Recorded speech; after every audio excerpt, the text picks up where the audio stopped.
Hello student, welcome to AV classes. Student, आज की इस वीडियो में हम क्लास 12th फिजिक्स के सेकेंड डेरिवेशन को करने वाले हैं। इसके पहले मैंने आपको एक डेरिवेशन इसी चैप्टर का कराया था। आपके चैप्टर नंबर 2 से मैंने एक डेरिवेशन अभी प्रीवियस वीडियो में कराया था, जिसमें मैंने आपको बताया था वैद्युत द्विध्रुव की निरक्षीय स्थिति में किसी बिंदु पर वैद्युत विभव। ठीक है, देखिए इसके दो डेरिवेशन होते हैं। एक तो होता है आपका निरक्षीय स्थिति, एक तो होता है अच्छी स्थिति। तो अच्छी स्थिति वाला, अच्छी स्थिति का मतलब ये कि जिसको हम एक्स एक्सिस पे इस तरीके से प्लेन में निकालें, और निरक्षीय स्थिति का मतलब ये कि जिसको हम वाई एक्सिस पे इस तरीके से निकालें। ठीक है, तो ये दो डेरिवेशन होते हैं। दोनों में से कोई एक आपके एग्जाम में हर साल पूछा जाता है, तो बेहद इंपॉर्टेंट है। एक डेरिवेशन मैंने आपको बता दिया, अगर आप वो वीडियो नहीं देखे हैं तो लिंक मिल जाएगा आपको डिस्क्रिप्शन बॉक्स में, आप वहां से जाकर देख सकते हैं। और ये दूसरा डेरिवेशन, ये भी बहुत ज्यादा इंपॉर्टेंट है। तो दोनों के आने के 50-50% चांसेस है। दोनों ही डेरिवेशन बेहद इंपॉर्टेंट है, दोनों ही आपको पढ़ना पड़ेगा। ठीक है, तो निरक्षीय स्थिति वाला बहुत ही ईजी है, थोड़ा सा अच्छी स्थिति वाला थोड़ा सा कॉम्प्लिकेटेड हो जाता है। लेकिन अगर आप दोनों में से किसी एक को भी अच्छे तरीके से समझ जाएंगे तो दोनों को कर लेंगे। ठीक है, डेरिवेशन में फिलहाल कुछ होता नहीं है, सिर्फ और सिर्फ इसके फिगर को अच्छी तरीके से समझना होता है। अगर जो स्टूडेंट फिगर समझ जाएंगे उनको डेरिवेशन करने में बिल्कुल आसानी होगी। ठीक है, तो आज की ये वीडियो बहुत ज्यादा इंपॉर्टेंट होने वाली है। इस वीडियो में हम लोग डेरिवेशन को सॉल्व करेंगे एक एक करते हुए, तो वीडियो को कंप्लीट देखिएगा और चैनल को सब्सक्राइब भी कर लीजिएगा। चलिए शुरू करते हैं इस वीडियो को।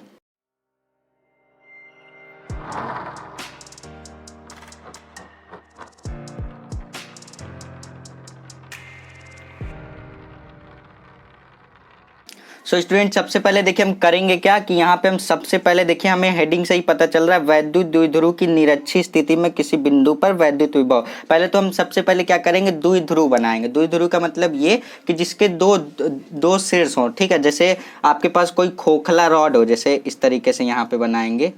यहाँ पे ध्यान से देखिएगा, अगर वो वाली वीडियो देखे होंगे जिसमें मैंने अच्छी स्थिति वाली बताई थी, तो आपको ये डेरिवेशन बहुत ही आसान लगने वाला है। ठीक है, अगर नहीं भी देखे हैं तो पहले जाकर उस वीडियो को देख लीजिए, उसके बाद आप ये वीडियो देखेंगे तो आपको सारी चीज़ें समझ में आएंगी। ठीक है, तो यहाँ पे देखिए सबसे पहले हम करेंगे क्या, यहाँ पे हम एक द्विध्रुव बनाएंगे। द्विध्रुव का मतलब ये जिसके दो शीर्ष हो, ये इस तरीके से, ये द्विध्रुव। जैसे ये पेन है तो ये क्या है, पेन, इसके दो शीर्ष हैं, एक ये, तो ये क्या हो गया, द्विध्रुव हो गया। तो इसी तरीके से हम लोगों ने क्या किया, एक द्विध्रुव बना दिया। अब इस द्विध्रुव पे यहाँ पे इस वाले कोने पर, इस वाले शीर्ष पे कह दीजिए, इस वाले शीर्ष पे हम -q आवेश दे देते हैं और इस वाले शीर्ष पे हम +q आवेश दे देते हैं। ठीक है, अब इस द्विध्रुव के एकदम बीच में सेंटर पे हम क्या करते हैं, एक वस्तु रखते हैं। वस्तु को हम लोग O से दिखाते हैं, जिसको हम लोग इंग्लिश में ऑब्जेक्ट कहते हैं। ठीक है, अब वस्तु O से +q आवेश तक की दूरी को हम लोग कुछ मान लेते हैं। चलिए हम लोग इसको क्या मान लेते हैं, L मान लेते हैं। ध्यान से देखिएगा, यहाँ से यहाँ तक की दूरी कितनी हो गई, वस्तु से +q आवेश तक की दूरी L हो गई।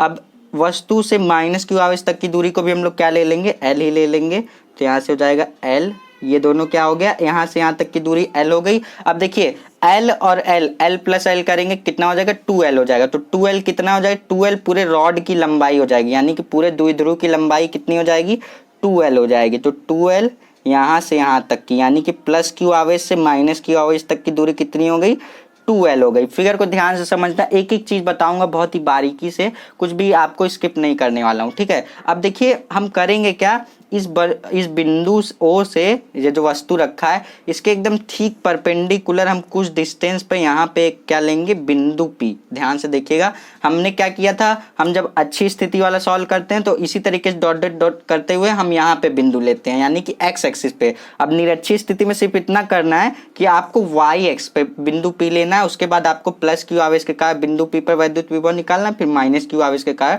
बिंदु P पर वैद्युत विभव निकालना है। तो यहाँ पे एक बिंदु लिया जिसका नाम हम लोगों ने रख दिया P। देखो ध्यान से देखना, सारी चीजें बताऊंगा अभी, आपको समझ में आ जाएगा। ठीक है, तो अब हम करेंगे क्या, वस्तु से बिंदु P तक की दूरी को कितना ले लेंगे, यहाँ से यहाँ तक की कुछ दूरी होगी, तो इस यहाँ से यहाँ तक की दूरी को हम लोग क्या मान लेते हैं, यहाँ से यहाँ तक की दूरी को हम लोग R मान लेते हैं।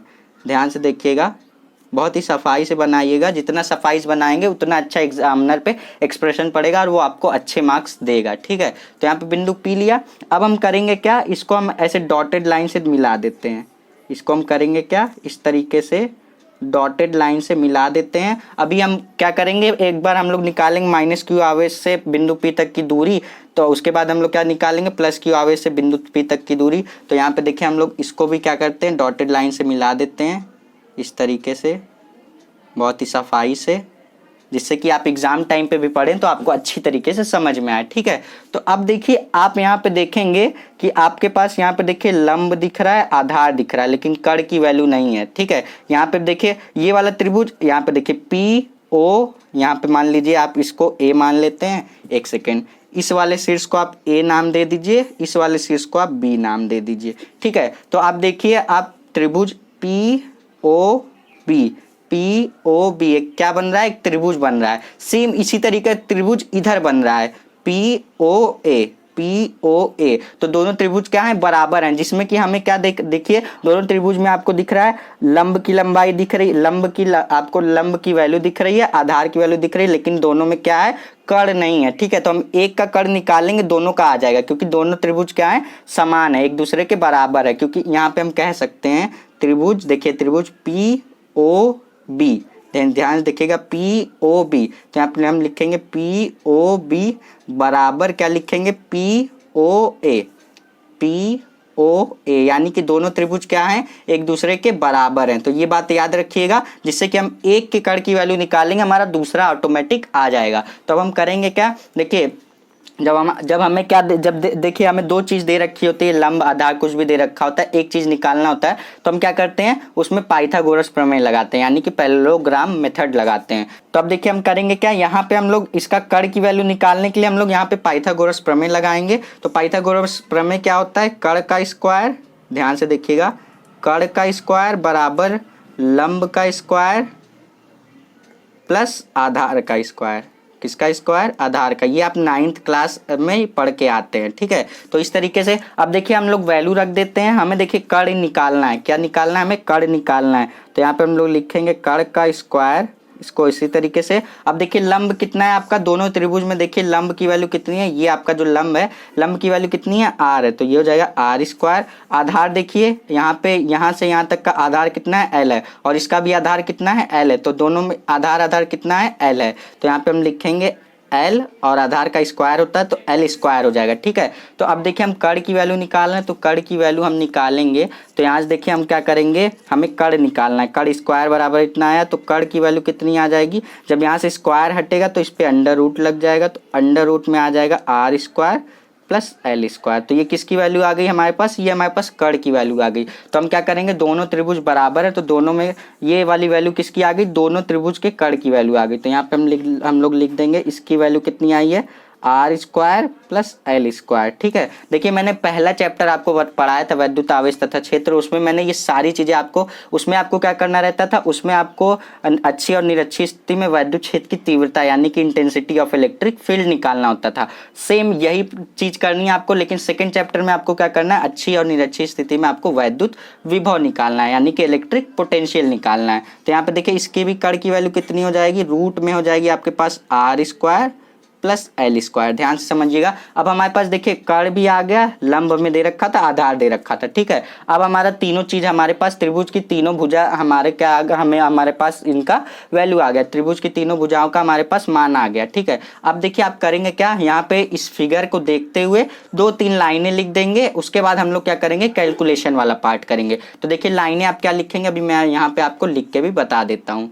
सो स्टूडेंट यहाँ पे देखिए आप मात्र ये 2 लाइन लिखेंगे, इस फिगर के अकॉर्डिंग, मैंने कुछ बाहर से नहीं लिखा है, जो भी लिखा है इस फिगर को देखते हुए ही लिखा है। ठीक है, यहाँ पे आप लिखेंगे माना एक वैद्युत द्विध्रुव, यहाँ पे एक वैद्युत द्विध्रुव जो हम लोगों ने लिया है, यहीं पे यहाँ पे लिखा है, माना एक वैद्युत द्विध्रुव जिसके मध्य बिंदु O से लंबवत R दूरी पर बिंदु P, देखिए वस्तु O से लंबवत R दूरी पर बिंदु P है, जिस पर हमें क्या करना है, वैद्युत विभव ज्ञात करना है। इतनी सी लाइन आप लिख देंगे, आपका काम बन जाएगा। अब आपको क्या करना है, एक बार आप करेंगे क्या, इस प्लस क्यू आवेश के कारण बिंदु P पर वैद्युत विभव निकालेंगे, एक बार इस माइनस क्यू आवेश के कारण बिंदु P पर वैद्युत विभव निकालेंगे, दोनों को जोड़ के कैलकुलेशन का पार्ट जो होगा उसको कर लेंगे, हमारा फाइनल आंसर आ जाएगा। ठीक है, तो हम क्या करेंगे, यहाँ पे पहली लाइन लिखेंगे, हम सबसे पहले करेंगे प्लस क्यू आवेश के कारण बिंदु P पर वैद्युत विभव।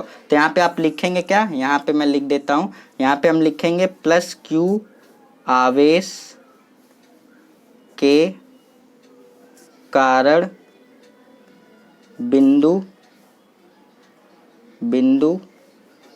P पर वैद्युत विभव, बिंदु P पर वैद्युत विभव। देखो कितना आएगा बिंदु P पर वैद्युत विभव, यहाँ से देखो कितना आएगा। तो हम जानते हैं किसी बिंदु आवेश के कारण वैद्युत विभव कितना आता है हमारे पास आता है V equal to 1/4 pi epsilon naught Q upon R आता है। इतना हमारा किसी बिंदु आवेश के कारण वैद्युत विभव आता है। तो हम करेंगे क्या, यहाँ पे हम लोग यहाँ पे R क्या होती है, दूरी, और यहाँ पे ये Q क्या होता है, उस पर आवेश, जितना लगा हुआ आवेश है उसको कहते हैं हम लोग Q, ठीक है। और ये 1/4 पाई एप्सिलॉन नॉट ये कांस्टेंट वैल्यू होती है, ठीक है। तो यहाँ पे देखिए हम लोग पहले प्लस Q आवेश के कारण, यहाँ फिगर को देखिए, प्लस Q आवेश के कारण बिंदु P पर वैद्युत विभव निकाल रहे हैं। तो यहाँ पे हम लोग लिखेंगे, इसको लिख देंगे V1 इक्वल टू, यहाँ से हम लोग लिखेंगे क्या होता है हमारे पास 1/4 पाई एप्सिलॉन नॉट, ये तो सेम रहेगा, ये कांस्टेंट वैल्यू है।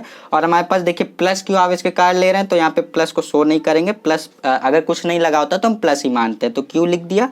और अपॉन में देखिए R क्या होती है, दूरी होती है, दूरी कहाँ से होती है, आवेश से बिंदु तक की दूरी होती है, ठीक है। तो देखो प्लस Q आवेश से बिंदु P तक की दूरी कितनी है, प्लस Q आवेश से बिंदु P तक की दूरी हम लोगों ने निकाली थी, कितनी आई थी, √R² प्लस L²।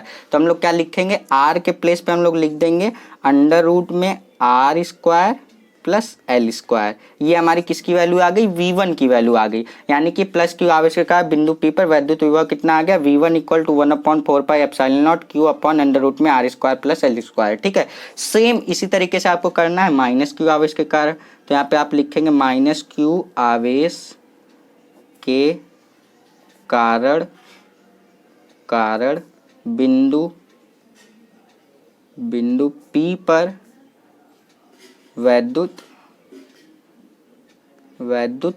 विभव, ठीक है। तो आप क्या करेंगे, अब आप निकालेंगे माइनस Q आवेश के कारण बिंदु P पर वैद्युत विभव, यानी कि ये वाले आवेश के कारण बिंदु P पर वैद्युत विभव निकालेंगे। तो चलिए इसको भी कर देता हूँ, इसको हम V2 से दिखाएंगे। V2 equal to 1/4 pi epsilon naught, ये कांस्टेंट वैल्यू है, ये बदलने में नहीं वाली है। अब देखिए माइनस Q आवेश के कारण निकालना है तो यहाँ पे माइनस लगाएंगे, माइनस Q की लेके चल रहे हैं। और अपॉन में हम लोग यहाँ से देखिए माइनस Q आवेश से बिंदु P तक की दूरी कितनी है, माइनस Q आवेश से बिंदु P तक की दूरी भी क्या है, √ में R² प्लस L², यानी कि दूरी क्या है, सेम है। तो यहाँ से हम लोग √ में R² प्लस L² लिख देंगे। अब देखिए हम क्या करेंगे, परिणामी, अब यहाँ पे आप लिखेंगे, यहाँ पे आप एक लाइन लिखेंगे, अतः, यहाँ पे आप लिखेंगे अतः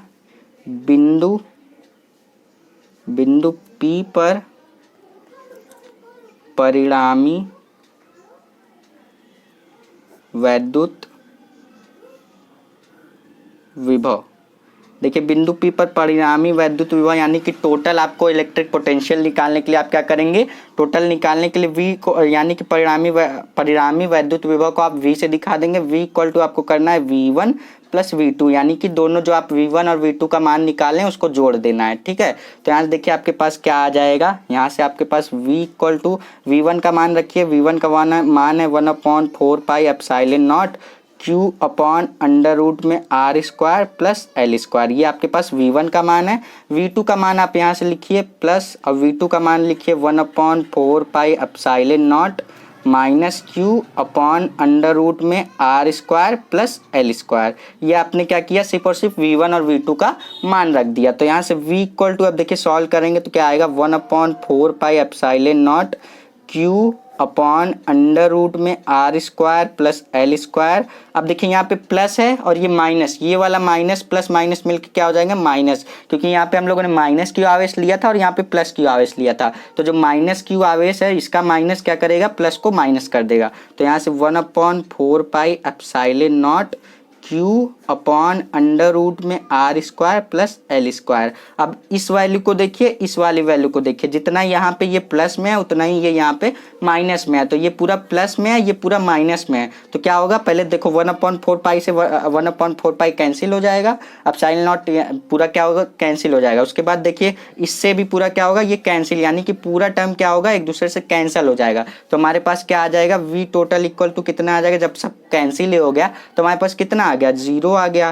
तो यहाँ पे अगर आपसे कोई पूछे निरक्षीय स्थिति में किसी बिंदु पर वैद्युत विभव कितना होता है तो आप बता देंगे 0 होता है निरक्षीय स्थिति में। अच्छी स्थिति में दूसरा केस होता है। अच्छी स्थिति का मैंने आपको प्रीवियस वीडियो में बता दिया था। अगर आपसे कोई अच्छी स्थिति का पूछता है तो आप बताएंगे V equal to 1/4 pi epsilon naught P upon क्या बताएंगे, R²। P क्या होता है यहाँ पे आपका, P होता है आपका वैद्युत द्विध्रुव आघूर्ण इलेक्ट्रिक डाइपोल मोमेंट कहते हैं। ठीक है, तो ये सारी चीजें आप देखिए, ये आपका किसके लिए होता है, ये आपका अच्छी स्थिति में वैद्युत विभव होता है, ये आपका अच्छी स्थिति में, ये आपका क्या होता है निरक्षी स्थिति में। किसमें, निरक्षी स्थिति में। दोनों को याद रखिएगा, कंफ्यूज नहीं होना है, अच्छी और निरक्षी स्थिति में। आई होप कि आपको ये डेरिवेशन अच्छी तरीके से समझ में आ गया होगा।